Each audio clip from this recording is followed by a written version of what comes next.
Welcome to California Now, a new podcast produced by Visit California. I'm Satirius Johnson.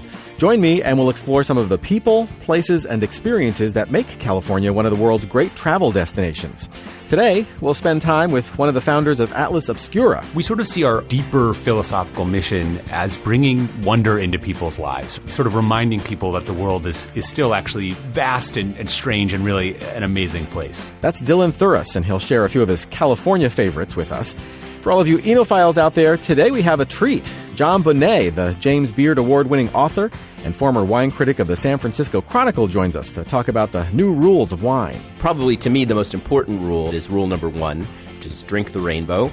You know, wine is not white or red anymore. It's rosé, it's orange wine, it comes in 1,000 shades, and the old boxes that we're still told to put wine into don't really apply anymore. Plus, we'll take on one of the great challenges of any vacation, packing your own suitcase. A true legend of the travel business will give us her quick tips on packing. It's all coming up on California Now.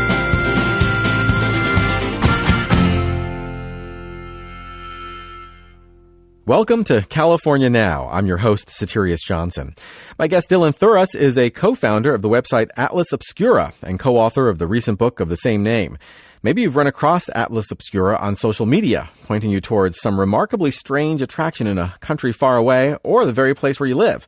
It may be an oddball museum you never knew was there, even in your own hometown. It's a tricky mission to describe, but Atlas Obscura has found a home on the internet and on the bookshelf. Dylan, welcome to California Now. Thanks for having me. Good to be here. Sure. So describe the mission and the origin of Atlas Obscura. The easiest way to describe it is sometimes we call ourselves a guide to the world's hidden wonders, collection of unusual and incredible places all over the world. But the truth is we do a lot more than just that now. We write a lot of our own original articles. We run international trips. So we sort of see our deeper philosophical mission as being bringing wonder into people's lives, sort of reacquainting them with the wonder of the world around them. And that includes, whether it's their own hometown or, some far-flung distant place, sort of reminding people that the world is still actually vast and strange and really an amazing place. And how does that mission intersect with the state of California? I'm sure there are lots of interesting places that you have found in the nooks and crannies of the state. Yeah, I took a look the other day, and we have about 30 or 13,500 some places on the site. That's always growing. People can submit locations, and then we have an editorial team who looks them over. But California alone has close to 1,000 places, which is like a really disproportionate number when you think about the fact that we're covering the entire world. I mean, would you say that California takes the crown for, oddest state? Say from, compared to, say, Florida or something like that? It's like you can't, it's like children. You can't pick a favorite. It's wrong. It's certainly up there. I would definitely say it is a strong contender for weirdest state in the union. Are you Strangest state in the union, most wondrous state in the union. There you go. There's a nice spin on it. Yeah, exactly. No. So give me some examples of your favorite California destination. I know there's like 1,000 of them, but what are some other? Can I ask you a question? Sure.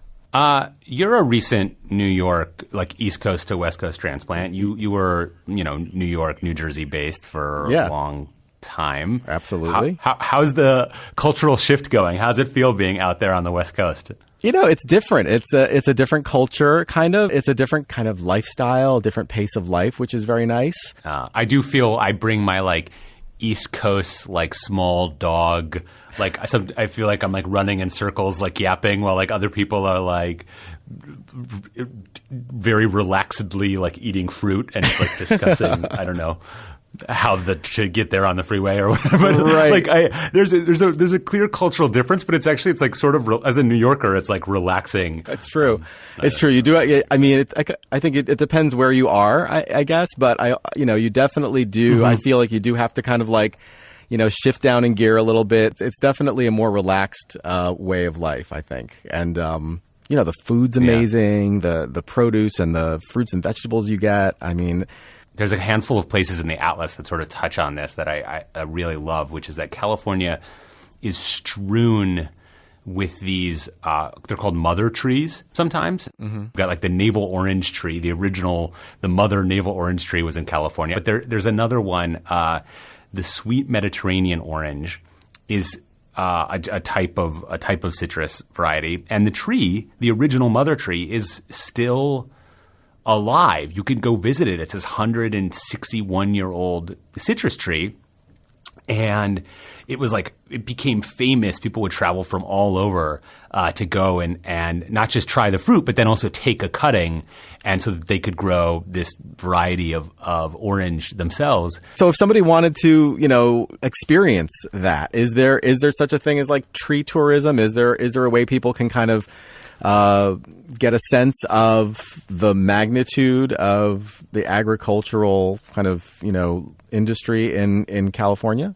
Oh, yeah. Oh, for sure. Yeah. So you could go, there's a bunch of different orchards that are growing all kinds of like heritage fruits, heritage stone fruits. But there's one place that's like maybe one of the holy grails for fruit tourists or tree tourists, which is called the Arc of Citrus Variety.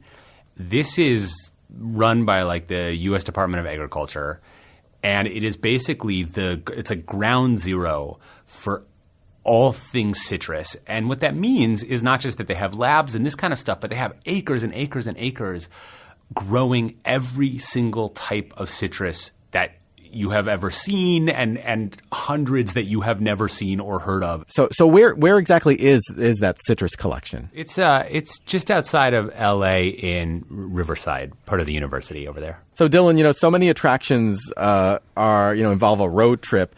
Maybe there's something 40 or 50 miles outside of a city. Are there some that might be right inside an urban area, maybe where you can kind of hit 2 or 3 in a day that are just kind of near each other? Yeah, so there are a ton, and actually, the density in an urban area is generally much, much greater. And so I was just out in Los Angeles visiting a handful of places that I hadn't gotten a chance to visit there yet. And the number of incredible small collections, small museums in LA is totally unbelievable. And there's one place in particular that I feel like 99%, more than that, 99.99% of Angelenos are also unfamiliar with. And it's a place called the Holy Land Exhibition. And so what this is it's a house museum. It's in a little white stucco house near the freeway. That could literally describe all of Los Angeles, but it's in a little white stucco house.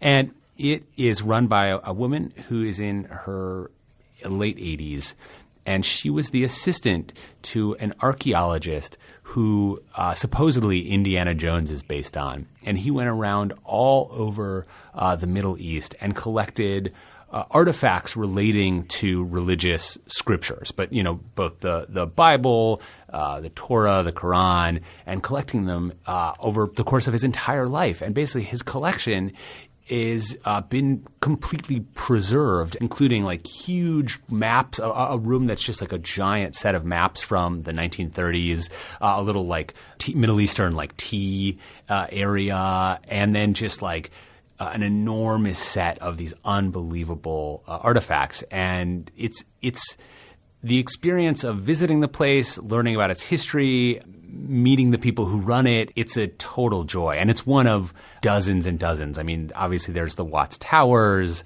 There are all kinds of things in Los Angeles and obviously in any of the cities in California. They're all really chock full of these kinds of places. That's amazing. That's great.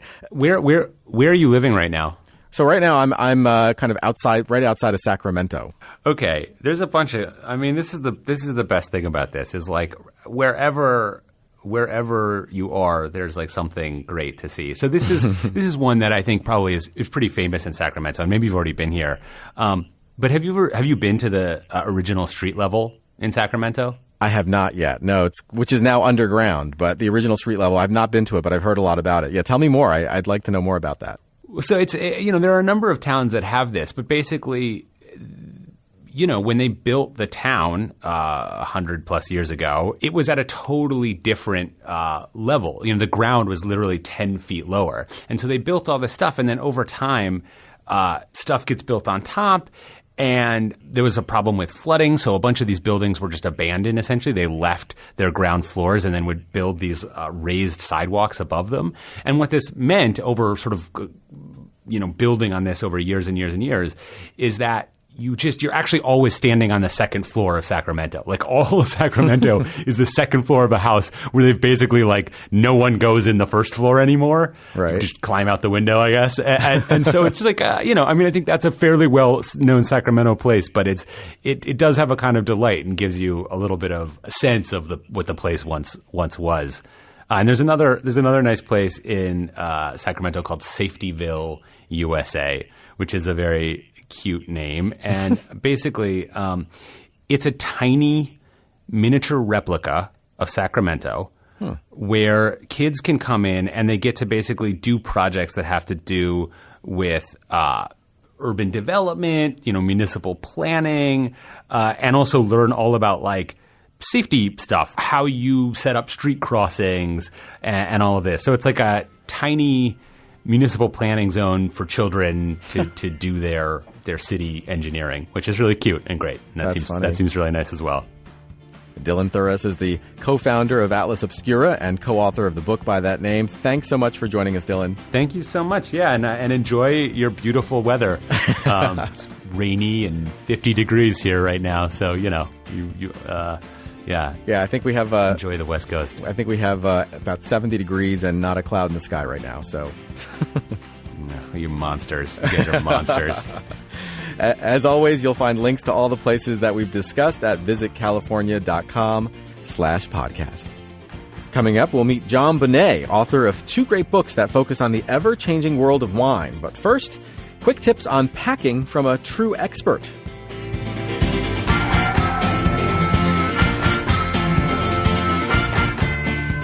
Listening to the California Now podcast. There's an old saying that a journey of 1,000 miles begins with a single step. Well, a vacation, whether across the globe or across the state, begins for me when I pack my bags. And often I do that in a chaotic rush before racing to the airport. Well, my next guest is uniquely qualified to provide us with some quick tips on packing. Pauline Frommer is a travel legend. Back in the 1950s, her father, Arthur Fromer, wrote the revolutionary travel guide Europe on $5 a Day, and she's now co-president of Frommer Media. She says she spends about 1 week per month traveling, and not surprisingly, she knows a thing or two about packing bags.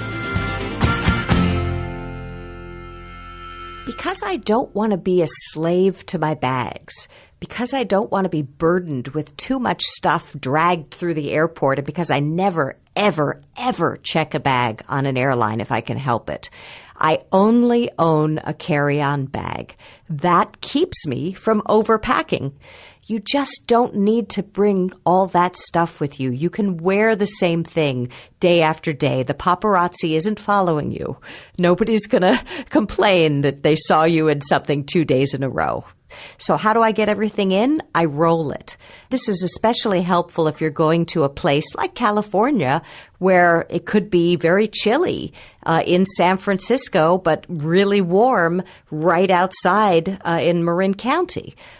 So you want to have things that won't wrinkle. You can easily roll them up and they become so much smaller.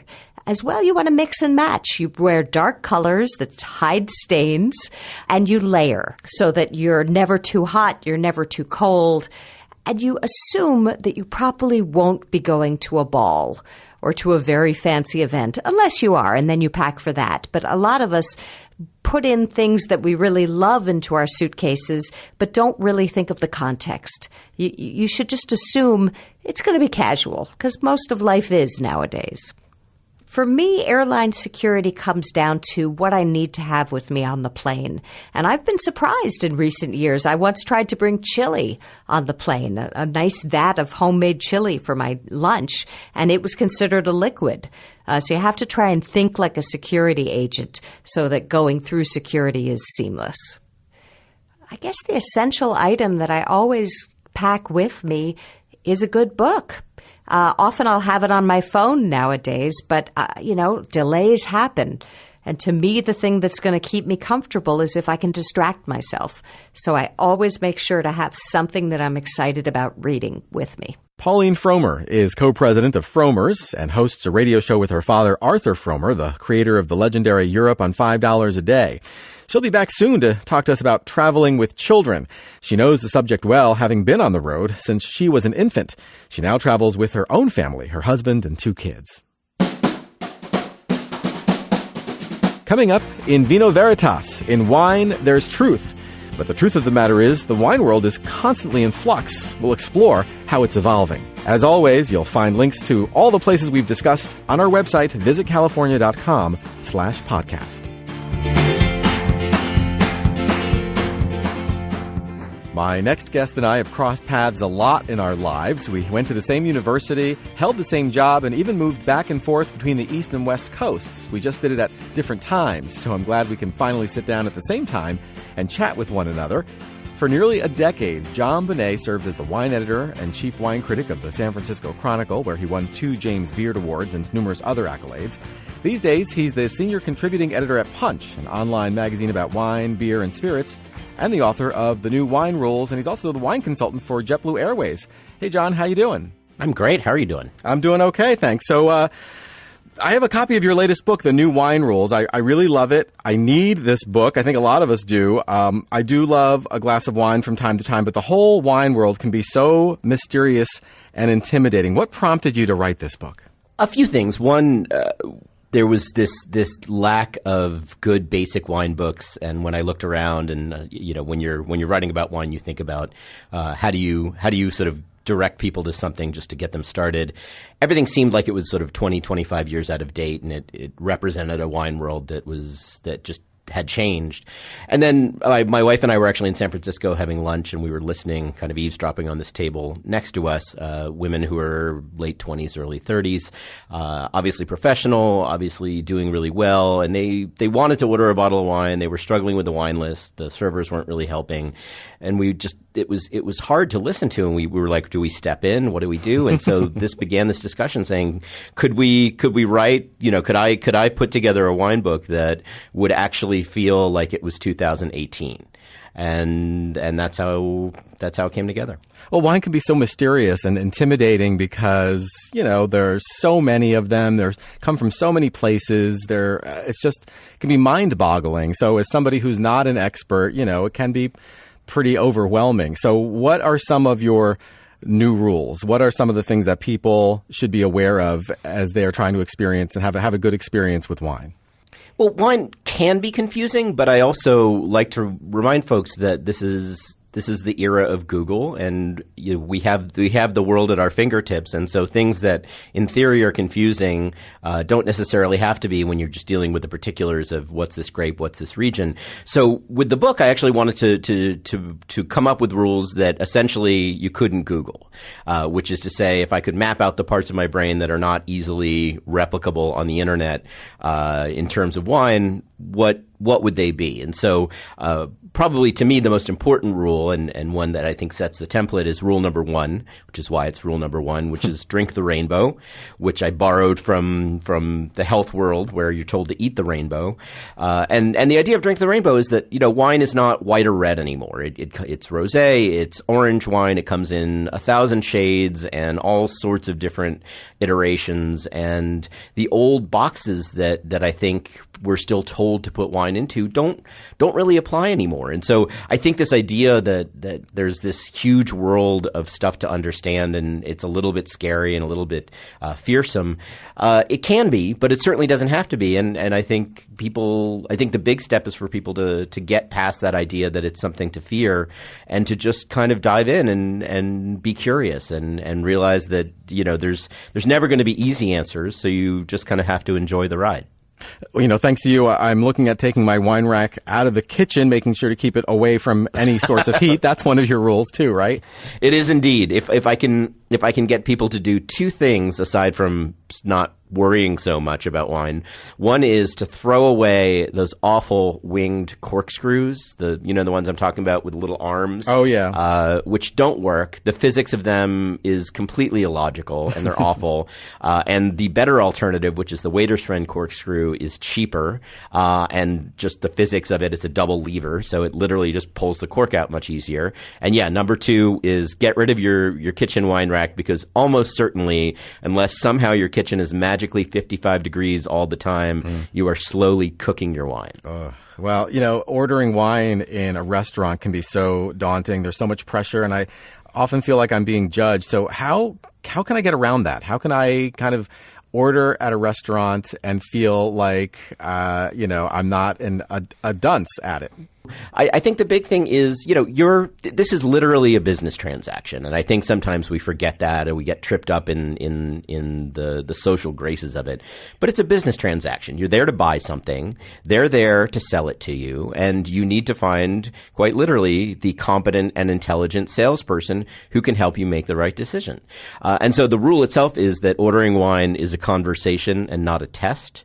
And I think there's lots more sort of layers to that, but that's what it boils down to, is that, give them a sense of what you like. Don't feel that you have to use wine words, because it's not your job to use wine words. It's probably not even their job to use wine words, but describe the things you like, describe more or less how much you want to pay. If you are worried about talking money, you can kind of point to the price range you're interested in. If if they've been a server for more than a week, they'll hopefully get it. And, if they can't answer the question, really nicely ask them if there's someone who knows a little more about the wine list. I think we get tied up in this idea that we have to provide answers. And if you walk into any other store, that's not going to be your job. And so why should it suddenly become your responsibility when you sit down at a restaurant table? All right, let's talk about your first book, The New California Wine. In it, you profile a number of California winemakers who are forging their own path. What's the common thread connecting these people? I think the common thread with The New California Wine, and it was complicated when it came out because a lot of people thought it was just going to be the young guys. And in fact, there are a fair number of pretty classic wineries in the book, is that they all had a pretty unified vision of what made the world fall in love with California wine in the first place. And I'm talking about in the 60s and 70s. And there was a style of wine where, it was sunnier and riper than European wine for the most part. But it was fresh. It was easily drinkable. It belonged on the table. The wines were interesting. They were nuanced. They weren't what I call in the book big flavor, which is the era that started kind of late 80s, early 90s and went for about 15 years, where the wines became a little too much of everything. And so I think what tied everyone together was this idea that whether it was classic wines, Cabernet, Chardonnay, or whether it was something completely new like Trousseau or Gamay, that the wines had to have a global reference point. They had to be comprehensible by people who might not have been paying as close attention to California as I was, but who saw that the quality and the complexity of these wines was on par with the best wines anywhere else in the world. So, this is a travel podcast, and since I'm new in town, I'm still filling up my California bucket list. Where can I go to experience some of what you wrote about in this book? So you can experience it all over. I like to send folks obviously up to Sonoma, often to Healdsburg, and if you can, to go a little farther, even to take a day trip up to Anderson Valley and western Mendocino, which to me is really one of the last old little corners of like old classic California. It feels like development and the world hasn't come knocking at its door. The Pinot Noir is extraordinary, but you could even do it in the Bay Area. There's a handful of urban wineries like Brock Cellars, which is literally in the Warehouse District in Berkeley, and you could head down to the Central Coast. I think anyone who really loves California wine should, if they're around on a weekend, go down to Cupertino, which is Apple headquarters, and go about 2,600 feet up the mountain, and you'll find Ridge Montebello, which for me is still the absolute defining wine of California. What makes Ridge Montebello so special? Some of it is the history. It is a winery that was really first established in the 1880s and has kind of this largely unbroken history of now probably 130-ish years of making some of the best Cabernet on the planet. Some of it is that the Santa Cruz Mountains really do have this remarkable, unique terroir. At Montebello, it's limestone-based, which is somewhat classic to a number of great wine regions, including Bordeaux and Burgundy, but there's much more complexity. They're young soils because obviously it's California. It's it's all seabed uplift and volcanoes, and it's just this sweet spot of ripeness and freshness and this extraordinary terroir that, like I said, has been producing conclusively extraordinary wine for over a century. And by terroir, you mean kind of like the taste of what the earth and the atmosphere and the environment that all comes together in that grape and the wine? Exactly. And I think, people who spend a lot of time drinking Cabernet do find that the Cabernets from the Santa Cruz Mountains and Montebello in particular taste unlike anything from anywhere else. Well, you've certainly given me a few more places to add to my to-do list, Jon. Thanks so much. You are a lifesaver. It's been really great catching up with you, and I think we should go wine tasting the next time you're in town. Absolutely. I'll give you a shout. Jon Benet is the James Beard Award-winning senior contributing editor of Punch and the author of The New Wine Rules, a genuinely helpful guide to everything you need to know, available at Amazon.com and your local bookstore. You can find links to Jon's books as well as all of the wineries we discussed during this podcast at visitcalifornia.com/podcast. Thank you for listening to California Now. This podcast is produced by Visit California. I'm your host, Satirius Johnson. You can find us on iTunes and Stitcher. Please subscribe. And if our interview with Jon Benet has sparked your interest in a trip to wine country, check out the Visit California blog, visitcalifornia.com/now. You'll find dozens of wine-related articles there with insider tips on what to see and do in Napa, Sonoma, Santa Barbara County, and beyond.